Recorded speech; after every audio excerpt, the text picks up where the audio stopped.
Have you ever thought of what you would do in case of a zombie apocalypse breakout? Like, realistically.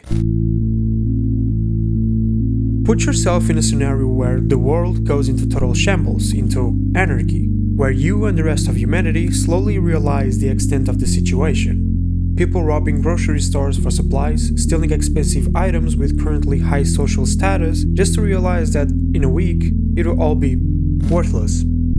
The city streets are some on fire from riots, some infested by infected people, others bombed, as a last resort to protect quarantine zones put in place by the last remnants of what was once the government. A world that will be ruled by power, will, and morals. It's all right. I believe in. No, wait! What do you see yourself doing in this scenario? Do you look for a group of people to establish some form of society, a community? Or would you rather take people out of the equation and try it solo? After all, in such an aggressive reality, people do anything to pass by, so betraying isn't a far-fetched possibility, but rather a when. But most important of all, what is the point? What you used to call home doesn't matter anymore, it's a thing from the past. The only thing that matters now is surviving, one day after the other. Knowing you used to live such an unappreciated great life compared to how degraded everyone's life has become, will there even be a reason to fight?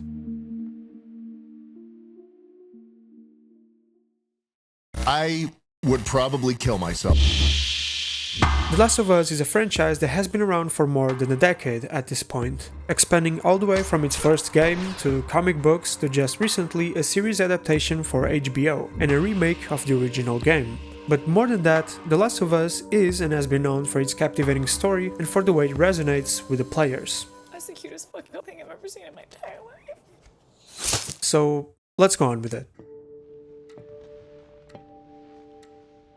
It all began in 2013 in Austin, Texas. Joel returns from a long day at work and sits next to his daughter, Sarah.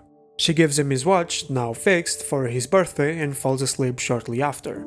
And then we start seeing the first signs that something is wrong. Sarah wakes up from a call from her uncle Tommy, who's desperately trying to contact Joel as we hear the line cut off. Sarah gets up and begins looking for Joel as well.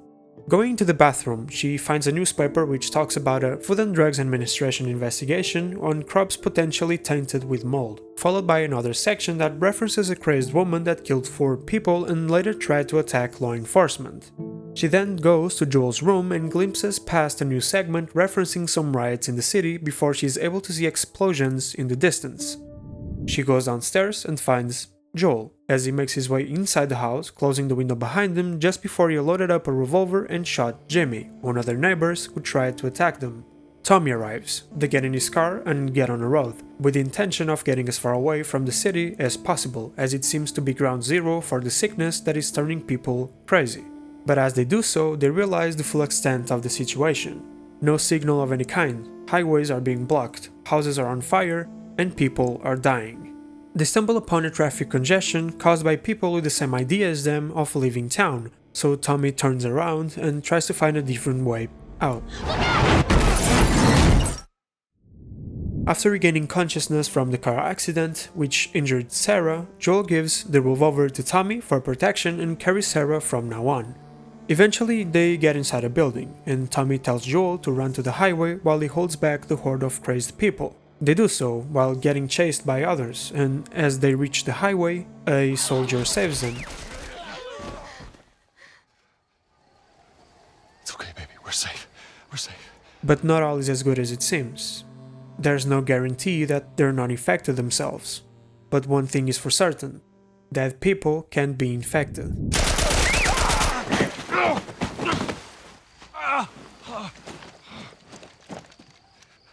Please don't.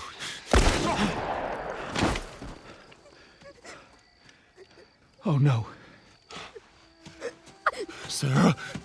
This fully encapsulates what would be the reality to most of the people when asked the previous question. What would you do in case of an apocalypse?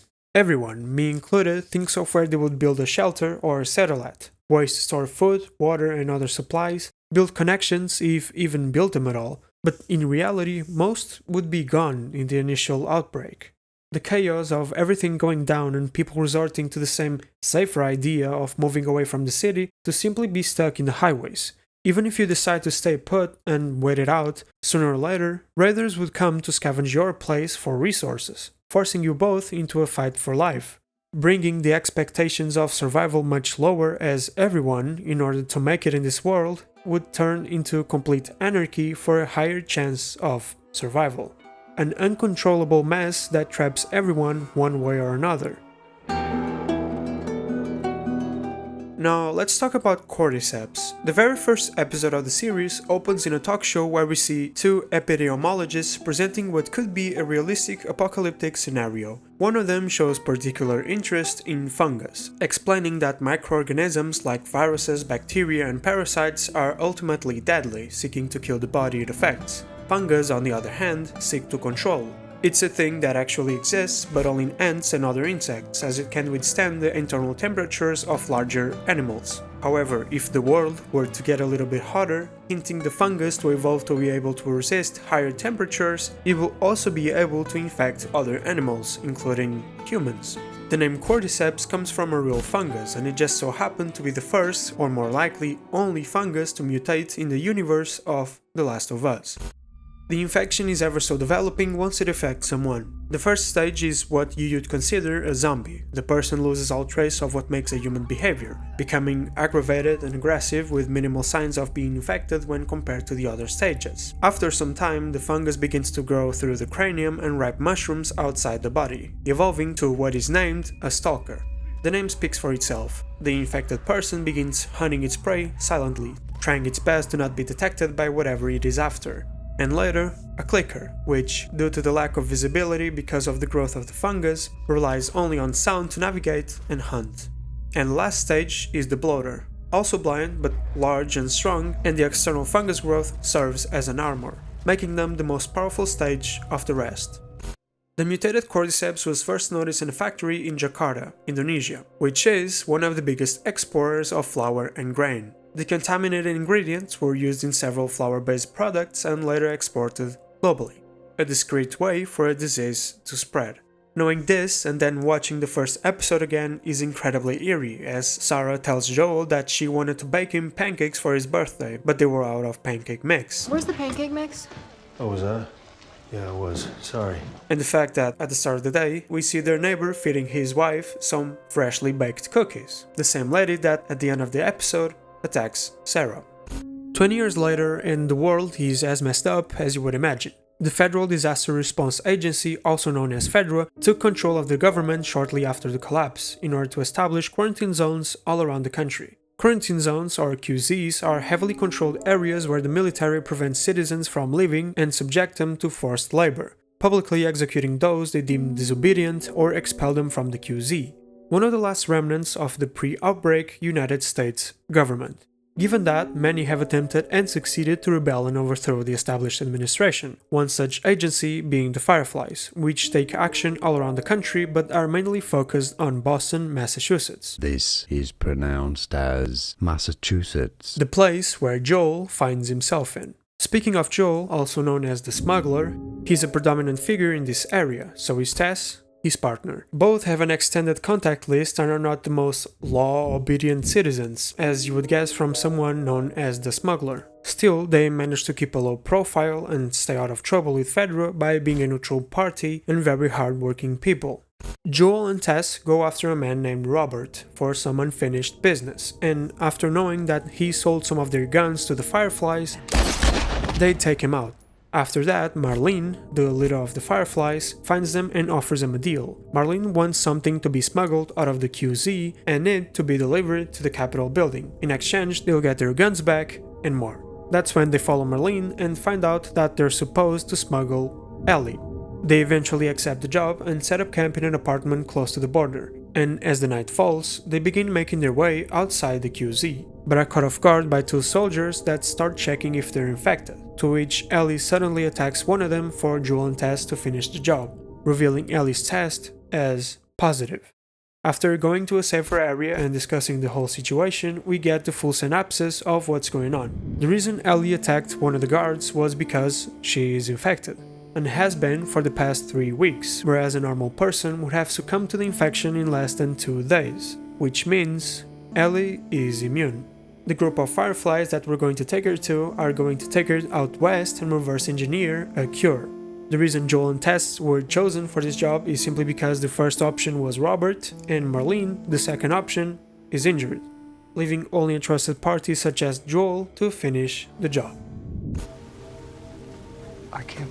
Joel is skeptical, but Tess, on the other hand, is hopeful, so they continue doing their part, going through beautiful landscapes, unstable buildings, and infected-filled skyscrapers. But nevertheless, on the sunrise, they finally arrive at the Capitol building. Not like that's any good news.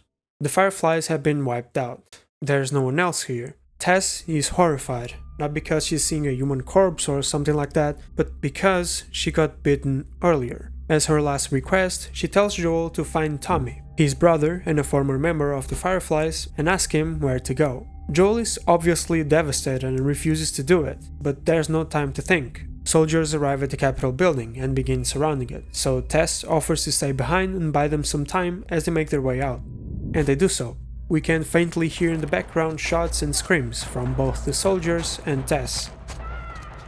And when we watch the scene from above, we see that Tess is already gone. Although anticlimactic and simple, I think Tess's death is much more impactful here rather than it is in the series. There, after Tess reveals that she's infected, Joel shoots an infected person, warning other nearby infected people via a huge subterranean network of the same fungus that they are infected by to run towards the Capitol building. Tess then begins dumping gas, grenades, and explosives on the floor with the same intent as in the game, to make sure Joel and Ellie are not followed. And as all the infected people make their way inside, Tess drops a lighter on the floor, causing an explosion.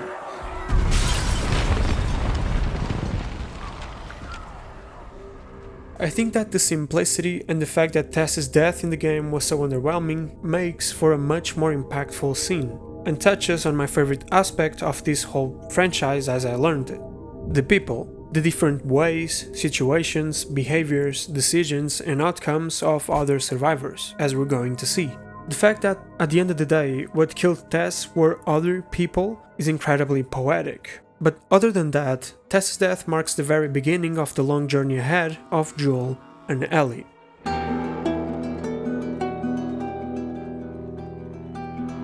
They both continue walking, making their way through long abandoned and unused infrastructure, briefly reminding Joel of what life once was and leaving Ellie to only imagine how luxurious life used to be.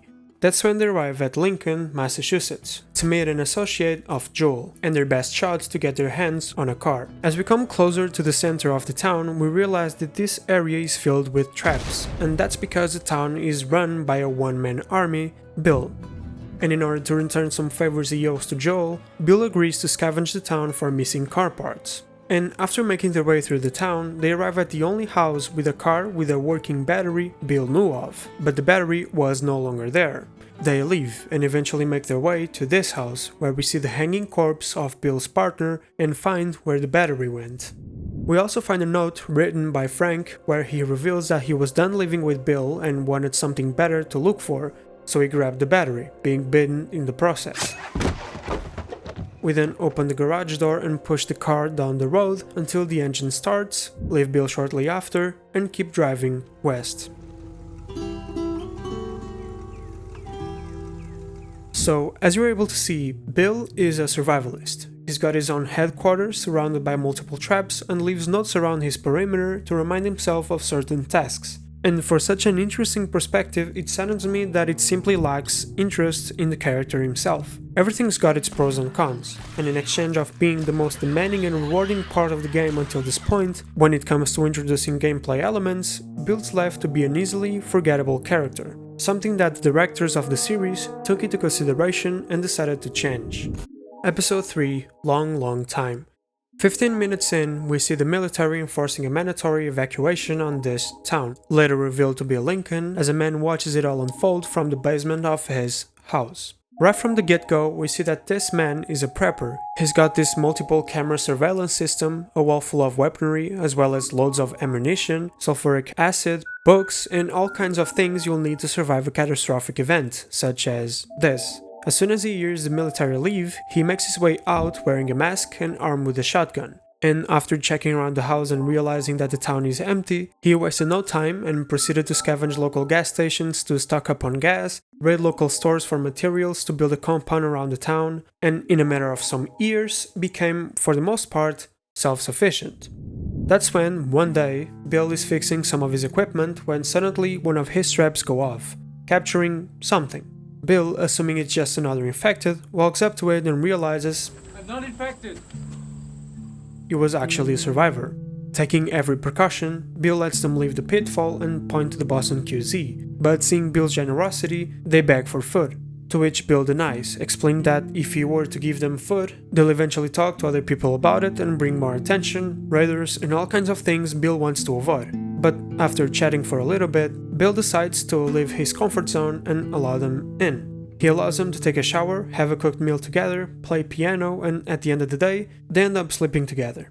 It goes without saying that the survivor's name is Frank, the corpse we see in the game. 3 years later, the scene opens with Bill and Frank arguing about Frank's idea of fixing the lawn and renewing some shops within the compound, revealing that their ideologies are extremely different, thus this discussion.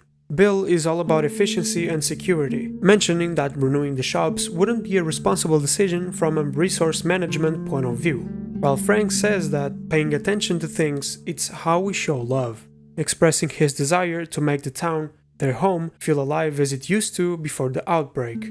Frank also reveals that he has been talking to a woman on the radio and that he wants them to come over and visit, to which Bill reacts negatively. You what? Regardless, the next scene is them eating with Tess and Joel. And even though Bill is confident in his position and that he doesn't need any outside help, Joel mentions that their fence is in poor condition and that sooner or later raiders will be able to get in, which Bill disregards. 3 years go by, Bill has reinforced the fence with vehicles, indicating that he did not win along with Joel's deal. However, when Frank reveals that he traded one of Bill's guns with Joel and Tess for a pack of strawberry seeds, Bill doesn't seem too upset about it, Which gun? A little one. indicating some sort of relationship between each party, probably forced by Frank. And then, 10 more years go by. Bill and Frank are now an old couple. We see a plethora of paintings and painting materials around the house, and then we see Frank working on another piece. It's then shown the two of them eating together. Bill reminds Frank to take his medicine and helps him as he struggles to do it himself. At night, Bill lays Frank down on the bed, and as Bill wakes up, he realizes that Frank has put himself in the wheelchair. Bill then begins arguing about the reckless decision, but is quickly interrupted by Frank saying that today is his last day. The scenes we saw earlier are a quick glance of the reason behind it. Frank has dementia. His memory is failing, his body is weakening, and sooner or later the day would come. So Frank decides to go out on his own terms, and he convinces Bill of having a last great day together. And for much of Bill's will to keep going, Frank has made up his mind. So they go on and enjoy the day, walking around the town, finally getting married and enjoying a meal together. And that's when, after eating, Bill brings a bottle of wine and a bag full of crushed pills, puts it in Frank's glass and watches as he drinks it.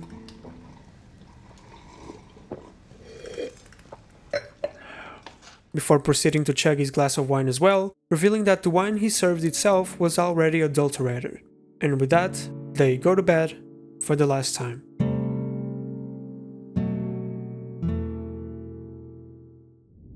I think it's amazing how equal and at the same time further apart Bill and Frank are in the game and in the series. For instance, if you haven't realized it yet, Bill isn't even alive by the time Joel and Ellie arrive at his place. Joel, who is somewhat actively trading with them. Oh, and I had this idea that we should use codes for the radio in case anyone's listening. I was thinking like the decades, like 80s trouble. Simply walks in through the gate and enters the house, finding a note from Bill to whomever but probably Joel, saying that he was free to take whatever he wanted as he was the only person close to a friend that they had. A story like this is way more memorable than the sudden shock of finding Frank's corpse hung up and a note saying that he had always hated Bill, praising the fact that regardless of the extremely different views of the world between Bill and Frank, they stayed together all along, accepting each other's differences and adapting as it goes, which is, at its core, simply what a healthy relationship looks like. I used to hate the world, and I was happy when everyone died. But I was wrong, because there was one person worth saving. That's what I did. I saved him. Then I protected him.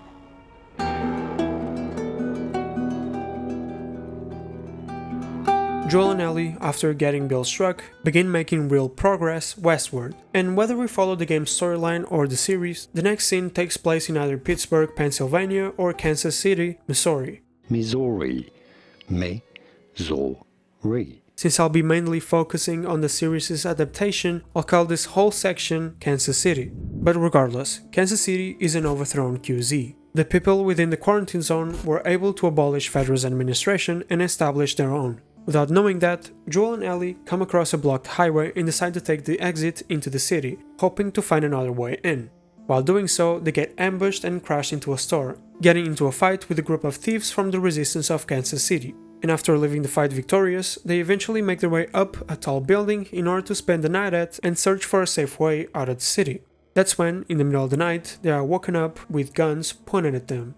After some small talk, we find out that the man's name is Henry and his deaf brother's name is Sam. And now that we know them, we can now expand a little more on the resistance. The leader of the resistance is a woman called Kathleen, and we later figure out that she was the one in charge when recently the resistance overthrew Fedra. But before her was another man, Michael, her brother, who is later revealed to have died because of Henry. Which, coupled with our protagonist's entry, where they end up killing some of their people, explains why the resistance is and will continue to be antagonistic and aggressive towards both groups.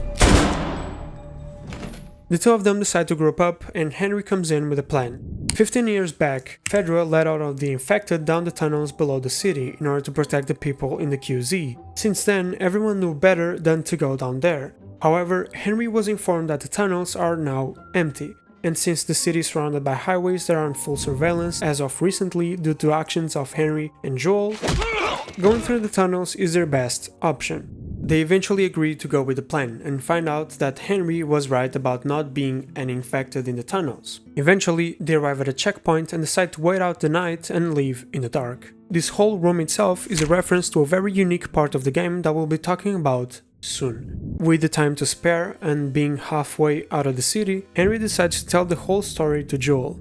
Before they agreed to proceed with the plan, Henry told Joel that he was a collaborator, possibly because he feared Joel's reaction to the truth and to convince him to do the heavy duty of taking care of any infected in the way, as he played it off as not being aggressive at all, even mentioning that the guns they pointed at them weren't even loaded.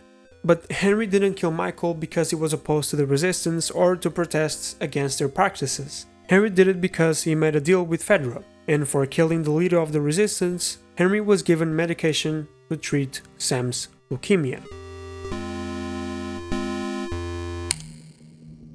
As the night sets in, the four of them make their way out of the tunnels and proceed to walk along the road, heading to a bridge that exits the city. But before they could celebrate, someone starts shooting at them from one of the houses down the street. Joel, taking advantage of the bad aim of the shooter, tells the others to stay put as he makes his way around the house to flank him. And that's what he does, but after taking out the shooter, he hears Kathleen through a walkie-talkie. Joel yells for them to run, but Kathleen and the rest of the resistance are coming for them. They eventually hide behind the car and Kathleen gives Henry an opportunity to come out, as Joel is unable to help because his position has been revealed. Henry stands up and Kathleen gets ready to shoot him, but out of nowhere, one of the trucks falls into the floor, allowing all of the infected to come out at once. The resistance immediately focus on the infected and begin shooting. Meanwhile, Joel is watching from above and shooting infected close to the others, helping Henry and Sam as they struggle with two clickers. They group up, and before they get to the bridge, Kathleen stops them. Well, briefly. And so they head out into safety, as the rest of the resistance struggles to keep up with the horde. Point blank, I think that Kansas City is much better than Pittsburgh, story-wise. In the game, after the initial gunfight, we get into a room where we see a dead body and a bunch of clothing items, finding a note where they keep count of all the supplies gathered by the thieves, making the resistance an obvious antagonistic community throughout the game. whereas in the series it's made to be more of a perspective thing, although the attack in the store still happens, indicating that the same supply gathering practice of taking advantage of travelers is still in place. But the difference in the series is that it is given a much bigger reason to hunt the group, whereas in the game the reason that is given is they killed the guys that tried to kill them, so I'll hunt them indefinitely. And for Henry and Sam, they're just travelers that had to go through the city to cross the bridge to meet the rest of their group. And even though Kathleen is made to be an obvious antagonistic figure in the series, she has her reasons to be so. After crossing the bridge, the four of them stop at a motel for the night. Ellie and Sam are reading a comic book together, as Joel and Henry discuss what comes next. Joel mentions that, if he wanted to, they could join them in their journey to Wyoming, to which Henry accepts, planning to tell Sam in the morning, saying, "New day, new start." Henry then gets up, tells Ellie and Sam to go to sleep and closes the door. They get back up, and Sam changes the tone of the conversation and begins to write the following question. "Are you ever scared?" To which Ellie replies, "I am scared all the time. I am scared of ending up alone," and proceeds to ask him the same, to which he writes, "If you turn into a monster, is it still you inside?"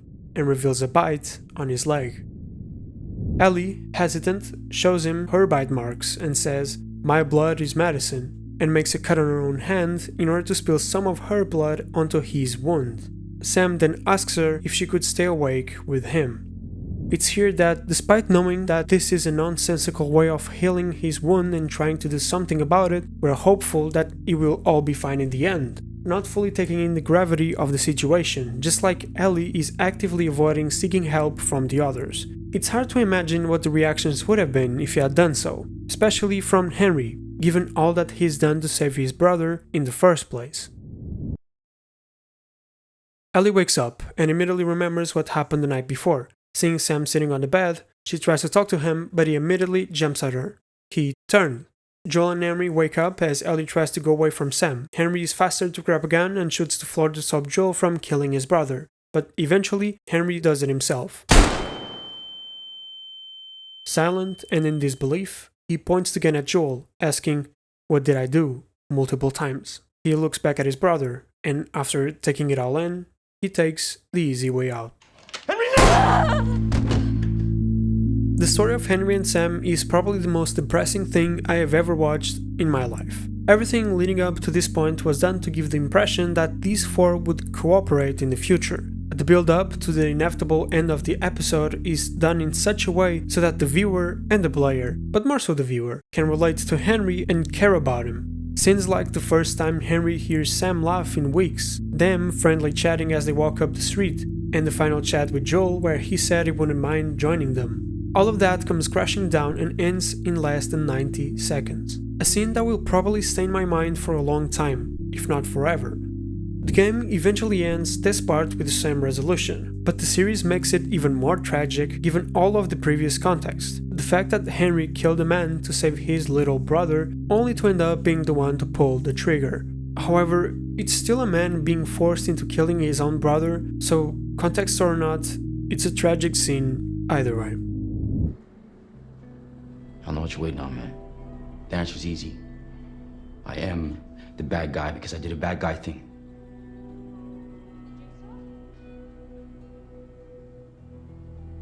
But you get it, though. You might not be her father, but you were someone's.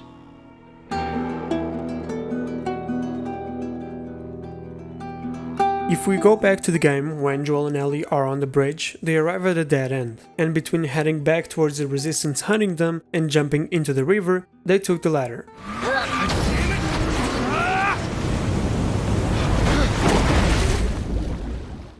The next thing we see is Joel waking up on shore after Henry saved them from drowning. From here, we walk up until we find a beached boat with a note inside. Reading the note, we see that Ish was the sole passenger that managed to escape most of the chaos of the outbreak by being at sea. Ish managed to stay away for long enough in order to see the riots, fires and bombings in the city and the peace and quiet that later endured over it, often broken by the sound of gunshots. But eventually he was forced to come back to shore due to running out of supplies. Not like he wanted to anyway, because he knew that whatever happened changed the people drastically. We move up and reach the sewer entrance, but right by it we see a human skeleton. With the context of the note prior, we would assume that Ish didn't make it very far, but that will soon change as we make our way into the sewers. We find another note from Ish. After leaving his boat, Ish went to find out what was going on and figured it out. Everyone is out to kill anyone for their own benefit, not only in Pittsburgh, but on a global scale as we're aware of. So we went to the sewers, because it was easy to defend due to its limited entrances, and the maze-like layout makes it an easy way to escape anyone that goes after him. Not only to mention that the sewers are also not really a place any survivor would be looking for to find any kind of supplies, and something that isn't mentioned, but based on his plan, we can assume that, at the time, there were no infected down here. Sometime after, we find another note from Ish. Personally, this note fully encapsulates what Bill was thinking in this exact moment of the series, the moment where he was debating on what was the point in any of this if there was no one else beside him, writing, "You know what? I don't care. What's the point of surviving if you don't have someone to laugh at your lame jokes?" Indicating that Ish was fully aware of the possible outcomes, and just like with Bill and Frank, Ish decided to leave his comfort zone and look for a group of survivors that were friendly to him. Soon after, we reach a door that is fully covered with children's drawings, and upon opening the door, we set off a sound trap, indicating that, at some point, people used to live here. Right in front of the door is some cover, and after that, sure enough, we arrive at what looks to be a main-ish area. There are shelves and cabinets for storage, a bench, and a full-on playground. We keep walking and arrive at a room dedicated to gathering water. We find another of Ish's notes, but this time dedicated to Susan, thanking her for her idea of making rain catchers, which, in return, ended the need of having to leave the sewers to get water. So we come to the conclusion that Ish not only found the group he was looking for, but that they decided to stay with him in the sewers. Soon after, we reach a section that seems to have been used as a children's bedroom or something along that ballpark, finding another note, this time from Kyle, stating the following. "We're trapped. I think everyone else is dead. Some of the little ones are with me. I got infected pounding on the door. I don't know how long we'll hold out. If Ish and the others are alive, maybe they can reach us. If it comes to it, I'll make it quick." And with this, the scenery kicks in and we realize what happened to these people. Some infected managed to get inside the sewers and overwhelm them, infecting Kyle and trapping him and some of the little ones in this room. Kyle figured there was nothing else he could do other than wait to see if Ish and the others will find them. But as it seems to be, they were never found. And Kyle, not wanting the kids to either die from starvation or be torn apart by other infected after him, decided to go ahead and do it himself before covering the bodies and taking himself out. A scene that kicks in like none other. All of that from a couple of notes with a bit of context. And from here, things don't get any better. We eventually reach the main area of the hideout and find a drawing from one of the kids depicting Ish and Danny as their protectors. The same drawing I mentioned was shown in the series. And after that, we begin making our way up and out of the sewers as more and more infected show up. And after we do so, we see that someone intentionally blocked the door and warned future wanderers about the infected inside. It's after we leave the sewers and reach the suburbs that we find two notes and the last ones. One is from Kyle, in which he documents the frequent shootouts in the neighborhood and mentions that Ish had approached them to ask if they wanted to join him in his hideout, to which Kyle was going to suggest to the rest of the family, but we already know what ultimately was the answer. However, the importance of this note is that it pretty much tells us that Kyle is Susan's husband, thus the father of the children. But the other note, however, is from Ish himself. One door open, that's all it took. One of us forgot to close the door and a horde of those monsters entered our camp. We shut them in there and wrote a warning on the outside. Susan and a couple of the kids are with me. As far as I know, we're the only survivors. I had to hold Susan so she wouldn't run back in there, go back for the bodies. It's just too dangerous. She lost her children, and I have no clue what to say to her. Every part of my being just wants to give up. It'd be easy to surrender to this world. I can't do that though. I have too much faith in humanity. I've seen that we're still capable of good. We can make it. I have to stay strong. For her.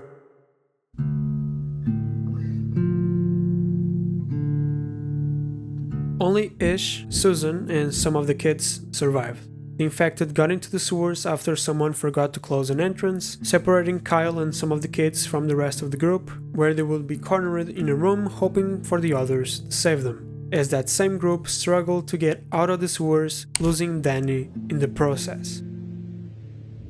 Maybe I'm exaggerating with this, maybe it's a bit of a stretch, maybe you don't think so, but I like the notion that Ish planned all of this beforehand. The thing that made me suggest that was the very end of his last note, where he says that he needs to stay strong for her specifically. Sure, it's extremely unreasonable, risky, and not much to go off of, but it's far more interesting and eerie than simply assuming that part of the group was able to escape after the attack. It's not mentioned where they were by the time the infected got into the sewers. It's possible that they were out and about, and when they were coming back, realized that the door was wide open, trapping the rest of the group inside as the infected began going deeper and deeper into the hideout. So they locked the door and never looked back. Again, the only reason that leads me to think this is the lack of concern for the kids, and more so of Susan. Sure, Susan lost a lot that day, but so did the kids that would have to grow up knowing that their father was left behind. Maybe he was worried that she would think about ending it all, leaving Ish alone to take care of the children, which is easy to see why that would be a problem. It's not certain, but either way, tragic. A great and eerie side story that can easily go unnoticed if you solely focus on the main storyline that the game bases itself on.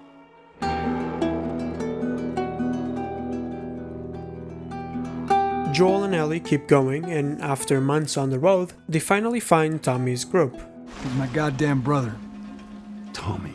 It's a fairly large, self-sufficient community. They've got food, horses, dogs, and are just now working on fixing this dam to produce electricity. Joel and Tommy begin talking privately, and that's when Joel tells him that Ellie's immune and that he needs him and his men to take her to where she needs to go, planning to get on his way while Tommy finishes the job. Tommy declines, explaining that it's too much of a risk and that he doesn't want people in the community to lose their loved ones. But after being invaded by bandits, Tommy changes his mind, and we see him telling Maria, his wife, that he will soon be going, much to her disapproval, while Joel and Ellie watch from a distance. Eventually, Maria goes up to Joel and tells him that if anything happens, it will be his fault, and leaves. That's when, while they're not paying attention, Ellie steals one of the horses and rides off, so Joel and Tommy follow her tracks, stopping at this ranch, finding Ellie inside.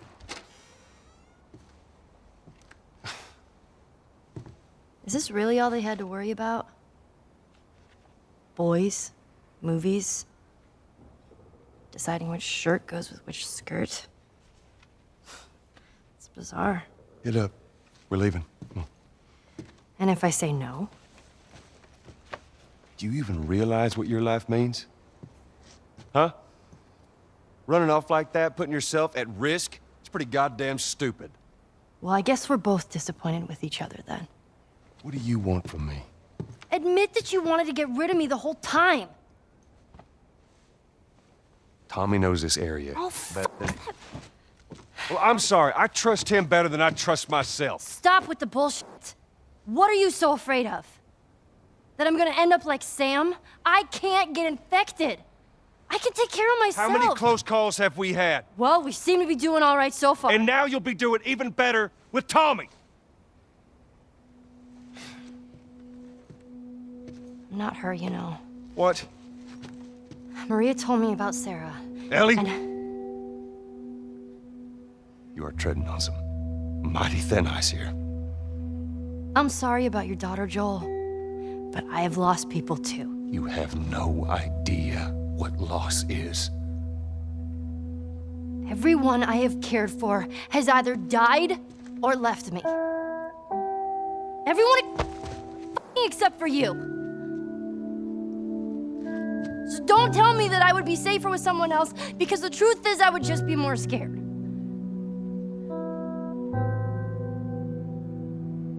You're right.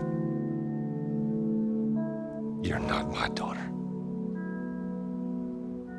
And I sure as hell ain't your dad. And we are going our separate ways. Get it together. We're not alone. They're interrupted by a group of bandits that follow them into the ranch, and after taking care of them, they ride their horses back to Jackson County, Tommy's group. Now wanting to get between his brother's relationship and seeing how important it is for Ellie, Joel decides to keep going, and so they ride off, heading to the lab of the Fireflies. There's not much to be said about Jackson County, other than it being one of the best places to be in an apocalypse. They're a commune. It started from a small group of people working together to now a whole community with the same principles, being very harsh and aggressive to newcomers for their own protection. Now, comparing the two versions of the story, I do prefer the series one for two reasons. One extremely minor reason is simply because in the series, Jackson County is covered in snow, and it looks great. But the other one is that in the series, when Joel goes to ask Tommy to take Ellie, he completely breaks down. And I think that is a major step in Joel and Ellie's relationship. It shows how important Ellie has become to Joel. I mean, who wouldn't feel like that in this situation? Joel's partner's last wish was to blindly take Ellie to the Fireflies to hopefully find a cure to a fungus that majorly impacted human civilization. Not only that, but doing everything he can to protect such a major cause made him care about Ellie like she was his own daughter. And also, in specific throughout the series, Joel has made a few mistakes that made him question his ability to finish the job. Things like being surprised by this guy in Kansas City and almost dying if it wasn't for Ellie, sleeping on his good ear, not hearing Henry and Sam sneaking up on them, and when he completely froze when they first encountered Tommy's group, which could have pretty much killed Ellie if the dog they used to test if they were infected were to react to Ellie. Regardless, with or without breaking down, the fact that Joel changed his mind after Ellie told him that she had no one else than him is a major tell. When they finally get to the lab, they realize that it is completely abandoned. There's infected inside the buildings and monkeys walking all around the lab. We're able to find a total of 3 record players that document the death of a researcher that was once stationed here. In one of the tapes, the man says that the monkeys they were testing the cordyceps on were to be put down, but instead, he decides to open the cage and gets bit by one of them. And then we enter a room where we see the 3rd record player next to a skeleton. In their final message, the man says that if we're looking for the Fireflies, they've all gone to a hospital in Salt Lake City, in Utah. And after hearing the message, Joel realizes they're not alone. Get down! They begin making their way out, shooting everyone that got in the way. But then Joel gets surprised by one of them, and they start fighting as Joel is leaning on this handrail, which eventually breaks. Ellie then proceeds to help Joel and clear the way out to get to the horse, and after getting a safe distance away from the lab, Joel collapses. Joel?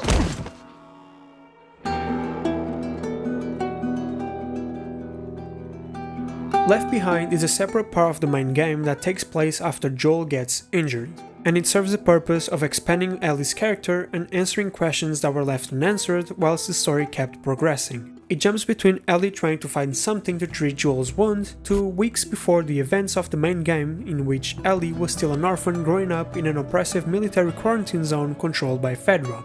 So here's what happens.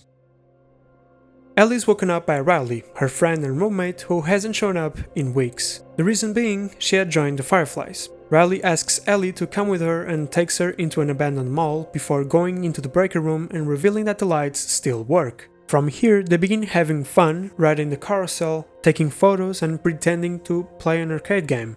And that's when Ellie questions the reason for all of this. Why suddenly come back to spend time together?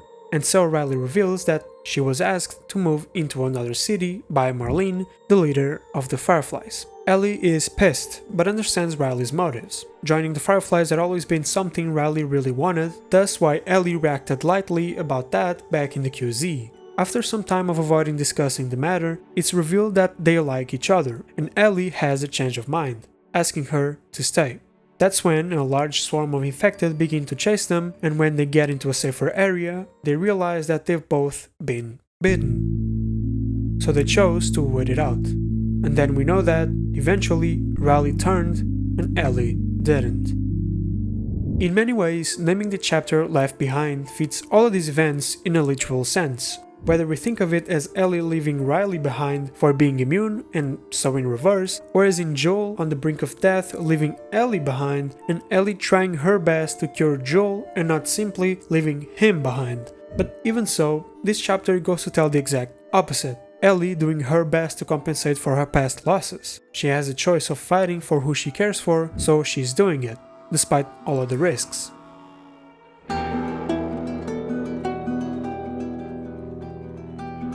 After Ellie stitched Joel's wound, they kept moving and eventually stopped in a village in Colorado. Ellie decides to go hunting, finds a deer, shoots it, and follows its tracks. When she finds the deer, she hears something, which turns out to be 2 hunters from a large group. And given that the group is starving and that Ellie wouldn't be able to take the deer herself, they strike a deal. One of the hunters goes to get antibiotics to treat Joel's wound, and then they can have the whole deer for themselves. It's probably gonna be a while. You, mind if we take some shelter from the cold? Bring him with us.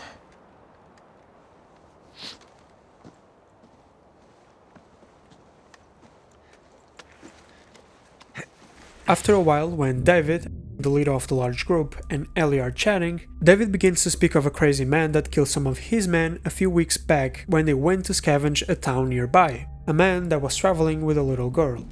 You see, everything happens for a reason. Ellie realizes that both are on the same page here, and grabs the rifle.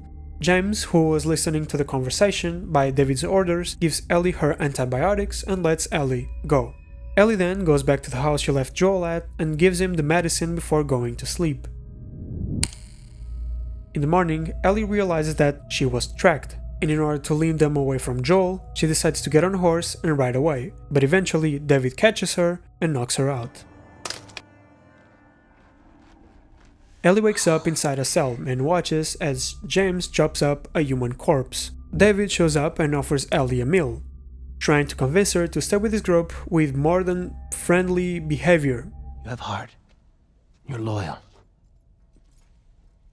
And you're special. Oh. Ellie refuses by breaking his finger, and so he leaves, promising to give her the same fate as the corpse on the chopping table. David's group, or Lakeside Resort, is basically a community similar to Tommy's, with the clear difference being the harsh situation they find themselves in. Whilst exploring this area of the game, we find a piece of paper where the hunters update the weight of the meat gathered in roughly a bi-weekly schedule, and as we can see, they haven't been doing great as of recently, and in order to suffice the community's needs, they had no other chance than to hunt other survivors in nearby areas and towns. 5 minutes ago, I would argue that David was an overwhelmingly friendly leader. He knew since Ellie asked for antibiotics that she was with the crazy man that killed his men weeks prior. And even so, he stopped James from shooting her, allowed her to take the medicine, and even didn't kill her and rather knocked her out and put her in a cell when the rest of the group was actively trying to shoot her. But now that we know that he's straight up a pedophile, I would put him as the only character that most would consider just pure evil in the whole series. As for the rest of the people, it's totally reasonable to want to kill Ellie after having dozens of your people die to both her and Joel, so no hard feelings.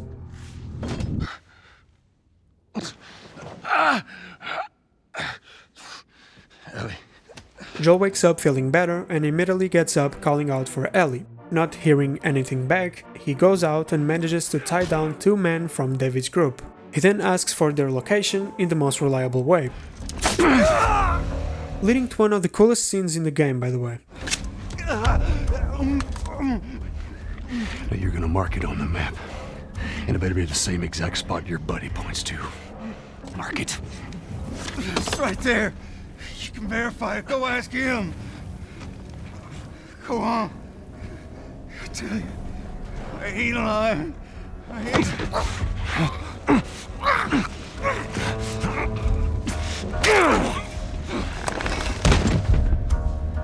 Fuck you, man. He told you what you wanted. I ain't telling you shit. That's all right. I believe him. No, wait! We then come back to Ellie being dragged to the chopping table. She bites David, and right as he gets ready to chop her into tiny pieces... How did you put it? Tiny pieces. She tells him that she is infected. They roll up her sleeve, and in the midst of the confusion, Ellie manages to jump from an open window and begins to run away. She ends up entering what used to be a restaurant and gets surprised by David once again. Ellie gets away, but David locks the door as the building is set on fire, trapping them both inside. From here, Ellie hides and tries to get cheap shots on David.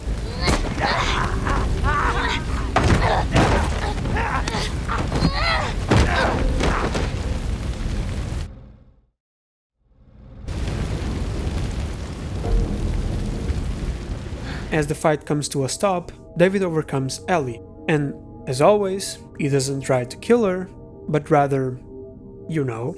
Ellie manages to get a hold on a machete laying on the floor and proceeds to strike David over and over again until Joel stops her and says something that he hasn't said for a long time. It's me! It's me! It's me! Look! It's me. He tried to... Oh, baby girl. It's okay. Don't do this to me, baby. Don't do this to me, baby. Come on. Officializing the father-daughter relationship built from a smuggling job which began months prior, all the way in Boston.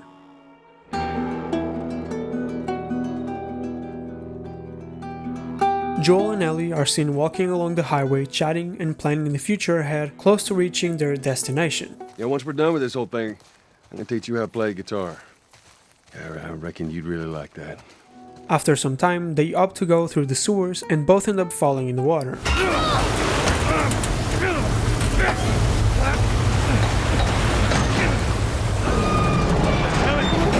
Ellie, give me your hand!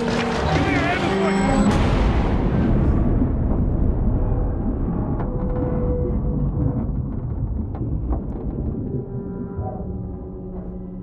Ellie goes unconscious and Joel drags her out and starts doing chest compressions. Two soldiers arrive and tell him to stop, to which Joel totally ignores and keeps trying to save Ellie, only stopped after being knocked out. Joel wakes up and sees Marlene. They've reached the Fireflies. She tells him that Ellie is fine, and then Joel asks Marlene to take him to her, to which Marlene declines, explaining that she is being prepared for surgery. The doctors believe that the cordyceps inside her has mutated, causing her to be immune, which can very possibly lead to a vaccine. The problem being, it grows in the brain. And so, Marlene orders Joel to be escorted out of the hospital. On the way out, Joel manages to get the soldier's gun and kills the soldier after he tells him where Ellie is. Joel then proceeds to shoot his way to the utmost part of the hospital and arrives at the surgery room. Sweet Jesus. Doctor? What are you doing in here? I won't let you take her. This is our future. Think of all the lives we'll save. Shooting the doctor, holding Ellie and running to the elevator, knowing it would be a risk for the guards to shoot him while holding her. As he gets to the bottom floor, Marlene shows up. She tells him that they could still work something out, despite everything that Joel has done. But Joel has made up his mind, so he shoots Marlene and drives off, covering the truth by telling Ellie that there are dozens of immune people like her and that the Fireflies have stopped looking for a cure. Nothing I do here can make justice to how incredible this semi-final scene is. If you haven't played it or watched it, I'm sorry that you're first watching it here. Regardless, after judging most of the characters based on their choices and behaviors, it's time to talk about Joel. Joel lost his daughter 20 years ago, and after decades of not being able to get over it, he becomes attached to Ellie after months of working together. He finds a person worth saving, and when he found himself between a rock and a hard place, the only thing he saw was a choice he didn't have with his daughter. And as slim as the chances of success could be, Joel chose to save Ellie. But how much about Ellie was it? Ellie had mentioned that she wanted to do this, something that he was aware of. We don't have to do this. You know that, right? What's the other option? Go back to Tommy's. Just be done with this whole damn thing. After all we've been through. Everything that I've done. It can't be for nothing. And besides putting it to different words, he chose to end, or at best, stop the development of a cure to save someone that was willing to sacrifice themselves for the cause. Don't get me wrong, I find this decision more fulfilling and noble than him understanding and accepting, but that doesn't mean that it wasn't a selfish decision at the end of the day. Let's imagine that Joel was escorted out of the hospital. I would say 5 minutes until a shot would be heard and Joel would be found dead. Something that the series thought of, when in one of the scenes as they make their way through the highway, Joel tells Ellie that the scar he has on his head is from failing the original target after his daughter was shot. They put these places up all around the first few days after the outbreak. emergency medical camps. They had me in one just like this. So what was wrong with you? Just for this. The guy who shot and missed. I figured that would have happened later. No. Second day. Well, I gotta hand it to the army people. They were way better at stitching you up than I was. It was me. I was the guy who shot and missed. But regardless, he's the bad guy, because he did a bad guy thing. But for Joel to succeed, one character had to lose. Marlene. As Joel is making his way through the hospital, we're able to find a few things from Marlene. First, we find a recorder in which Marlene says how she yelled at the head surgeon after he told her that Ellie wouldn't survive the extraction surgery. I just finished speaking, more like yelling at our head surgeon. Apparently there's no way to extricate the parasite without eliminating the host. Fancy way of saying we gotta kill the f***ing kid. Already telling us that Marlene is, in some way, attached to Ellie. Next, we find a journal that documents what happened since their arrival on March 15th until present day, April 28th. Marlene is informed that Ellie never made it to the Fireflies in the Capitol building, and for a month, the Fireflies stayed there, hopelessly waiting for Ellie to show up, until she finally did. And then the final recorder. A personal message to Anna, Ellie's mom, in which Marlene reveals that she's been taking care of Ellie since day one and that this is a needed sacrifice for a chance to save everyone. Also mentioning that she was asked to kill the smuggler, Joel, but she opted not to as she figured he was the only person that might understand the weight of this choice. And well, she was right. It just so happened to be that they were fighting for different things. Marlene wanted to save the world, and Joel wanted self-fulfillment.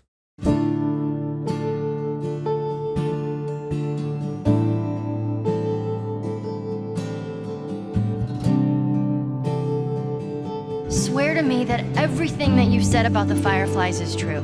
You just come after her. I swear. Okay. The Last of Us is one of the best stories I've ever had the opportunity to experience. The main story is simply amazing, and getting to know all the little things hidden within, most notably Ish's group, and slowly figuring out what was really going on and actively is, made it for me. The fact that most characters have a reason behind their actions and aren't just done to look like good and bad characters is also a big plus. And even though I didn't mention absolutely everything that you can find and shed more and less light on some topics than others, I hope you liked it as well as I did. And if you didn't, bummer. Regardless, thank you for watching.